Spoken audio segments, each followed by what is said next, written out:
Krista Aru, palun! Aitäh, härra juhataja! Austatud minister!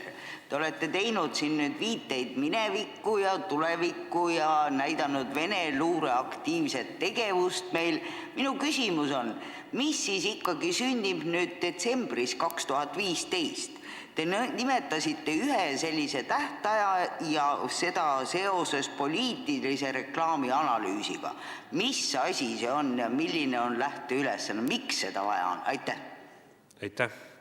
Lähteülesanne on see, nagu ma oma eelnevates punktides nimetasin, et poliitiline süsteem vajab arendamist ja korrastamist esiteks seetõttu, et oleksid võrdsed reeglid ehk seadusi täidetaks. Teiseks, see poliitiline süsteem vajab kindlasti demokraatia toimimisel ka nende alternatiivide analüüsi ja valikute kaalumist, mis puudutab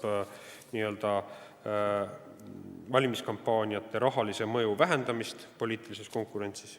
Kolmandaks, see küsimus on seotud sellega, et oleks tagatud ka see, et seda avalikku ressurssi ei kasutataks valimiskampaaniaks.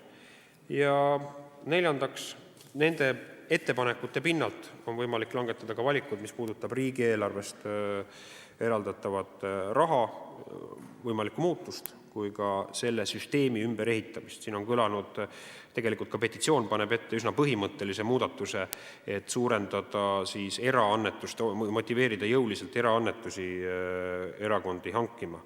Et ta ei langeta, petitsioon ei anna küll vastust, kas toimuks juriidiliste isikute annetuste taaslubamise või mitte selle sildi all, aga kui me seome mehaaniliselt, nagu petitsioon paneb ette ühe ideena, selle, et erakondadel, sarnaselt Saksa süsteemiga, et erakonnal oleks siis riigieelarveline rahaline toetus seotud ka eraannetustega, siis kindlasti selle mõjusid on mõistlik analüüsida.